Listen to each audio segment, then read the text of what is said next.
بسم الله الرحمن الرحيم على كل اخواتي وحبايبي. في البدايه اشترك في القناه واعمل اللايك، فعل الجرس، صلى على النبي في الكومنتات وادعي لاخواتنا.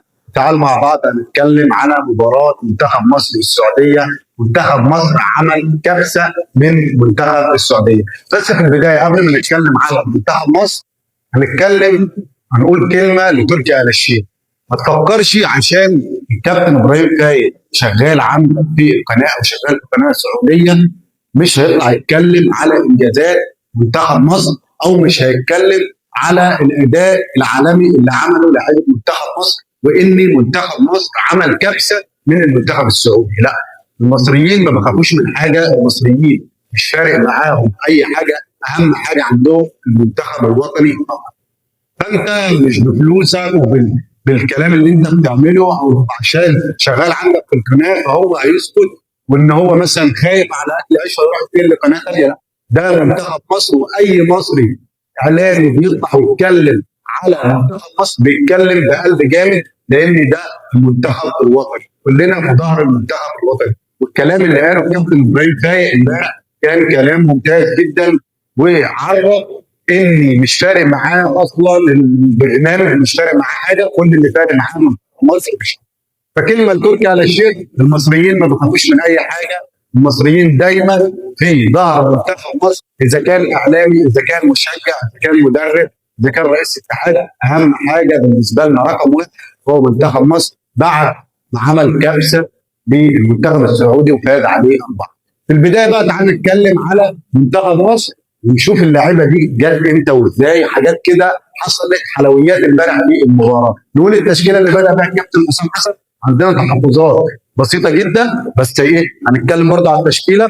بدا في حراسه المرمى شوبير، محمد هاني، ياسر ابراهيم، حمدي فتحي، احمد فتوح، مروان عطيه، امام عاشور، تريزيجيه، احمد السيد، اسلام عيسى، عمر مرموش. دي التشكيله اللي بدا بيها الكابتن حسام حسن امبارح. في البدايه بس كده انا عايز اعرف مين دول، مين لعيبه الاهلي، يعني مين ده؟ زيزو، هو ده زيزو اللي بيلعب في النادي الاهلي؟ تريزيجيه؟ مين اللعيبه دي؟ حد يقول لي مين اللعيبه دي؟ انا عايز حقي كمشجع للنادي الاهلي يقول لي مين اللعيبه دي. ده زيزو اللي بيلعب في النادي الاهلي؟ ده زيزو اللي كل شويه نقيمه باداء سيء؟ ده تريزيجيه؟ يعني تريزيجيه احنا متعودين عليه انه بيهدف ويجيب اهداف والكلام ده كله، بس ده تريزيجيه؟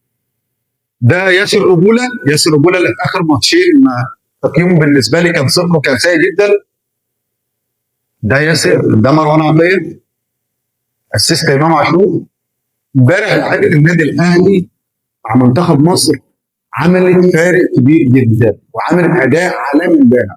يعني محمد هاني عرضيه لتريزيجيه هدف وجاب منها هدف، راسيه بصراحه كره قويه جدا، عمل راسيه بضرب في الارض هدف. امام عاشور اسيست من وسط الملعب لاحمد السيد زيزو، احمد السيد زيزو عملها لوب، حاجه في الحلويات. عمل لوب امبارح بصراحه هدف جميل جدا من احمد السيد زيزو، ارتكاز هادي، كان بيلعب بكل هدوء، كان بيلعب بكل ارتاحيه امبارح، حاجه غريبه جدا، حاجه حلوه قصدي، حاجه حلوه جدا من احمد السيد زيزو. الهدف الاول برضه لمسه تريزيجيه لاسلام عيسى، اسلام عيسى فرش الجول بلاعب المنتخب السعودي، وهدف برضه في الزاويه الضيقه، برضه هدف جميل جدا. شوطه قويه من عمر مرموش، الهدف الرابع، حاجه ممتازه جدا من لعيبه منتخب مصر. ده يثبت اصلا ان احنا في النادي الاهلي عندنا مدرب على الله حكايته. المشكله كده مش في اللعيبه، المشكله في المدرب نفسه، مشكله في التمرير، او المشكله في اداء المدرب. المدرب ما عندوش قتاليه، ما عندوش روح زي كابتن حسام حسن. كابتن حسام حسن امبارح كان واقف وحط على رجله فاز 4 وعمال يحمس في اللعيبه واضغط وما ترجعش، تقدم لقدام، باصي، كره جماعيه. امبارح الكابتن حسام حسن عمل بصراحه اداء في المباراه، وكان يعني محمس اللعيبه بطريقه جميله جدا. بس انا عندي حاجه بسيطه على الكابتن حسام حسن. انا دلوقتي واخد في التشكيله او واخد في القائمه معايا، واخد حسام عبد المجيد دفاع، واخد رامي ربيعه دفاع. انا ليه ابدا بحمدي فتحي رغم انه عمل اداء وعمل ماتش كويس جدا؟ ابدا بحمدي فتحي في قلب الدفاع. طب انا واخد حسام عبد المجيد، واخد رامي ربيعه، واخد ايا كان صبحي، اي محمد صبحي، ايا كان اللاعب اللي انا واخده، في قلب الدفاع. انا العب بحمدي فتحي في قلب الدفاع، لا على الرغم ان هو لعب امبارح مباراه كويسه جدا واداء كان عالمي امبارح من حمدي فتحي في قلب الدفاع.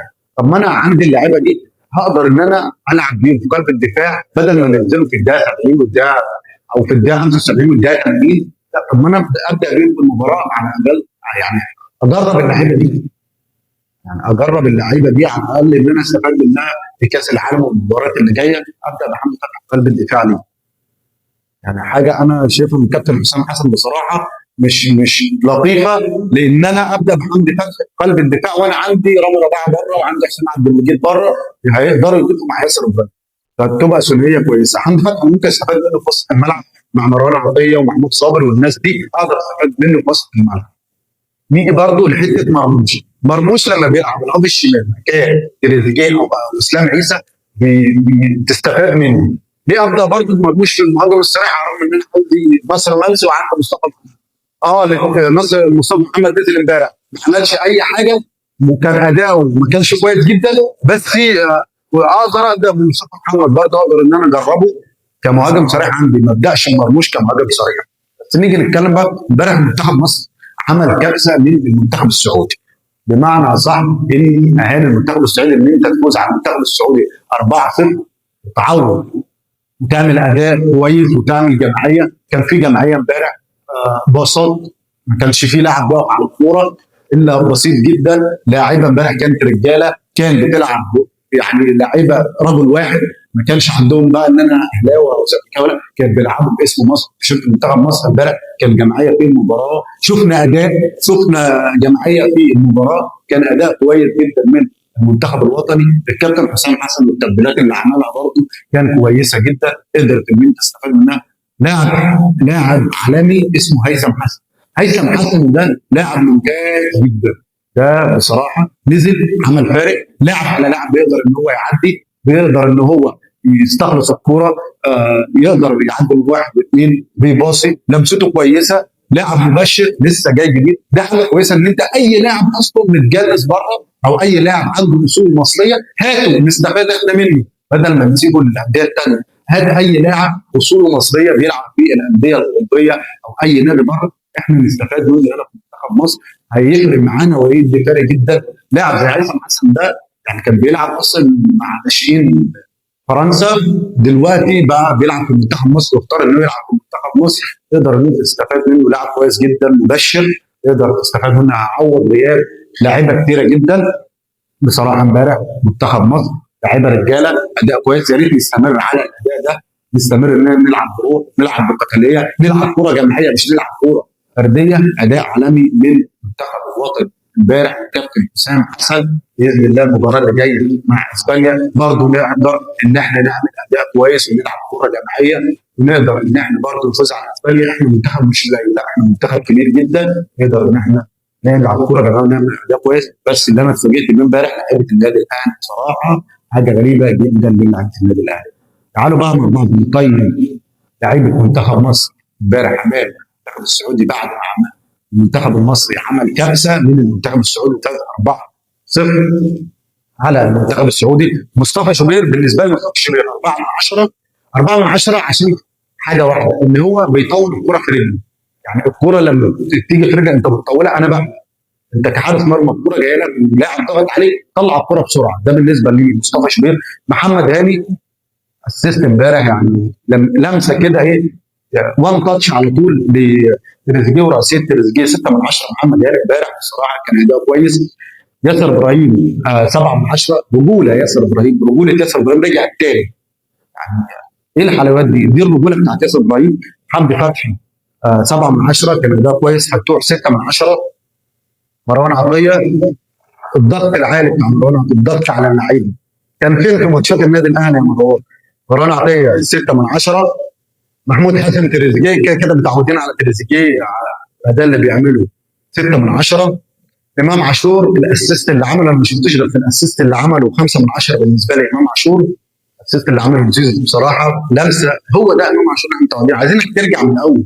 احمد السيد زيزو انا مش عارف اعمل فيك ايه، تقييمك 9 من 10 بالنسبه لي. احمد السيد زيزو لاعب في الاهلي، مالك انت في الاهلي ميت ليه؟ مع المنتخب امبارح كنت فارق وعامل اداء كويس في الباك اليمين. يا ريت بس ستروب ياخد باله منك.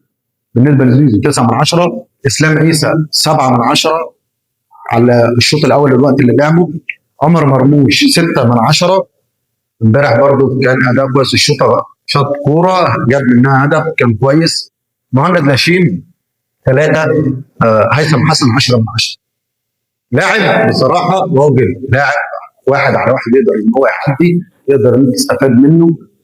لاعب كورته كويسه، لمسته كويسه. 10 من 10 هيثم حسن. اول مباراه انت كنت فين يا ابني من زمان اصلا؟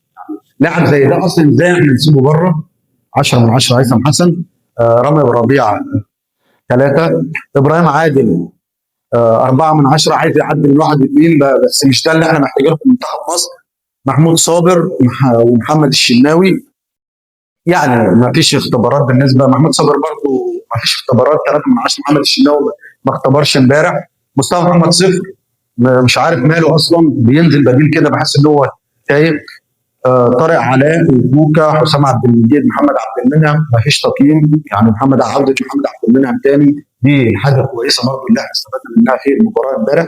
ده بالنسبه لتقييم لاعيبه المنتخب الوطني امام السعوديه. تقييم حسام حسن امبارح 8 من 10 باداء المباراه ودار المباراه بشكل كويس. عمل بصراحه روح في الفريق وجمعيه في الفريق. اهم حاجه اعمل اشتراك في القناه وفعل الجرس والشير عشان الفيديو يوصل لكل الناس. استنونا في فيديو جديد.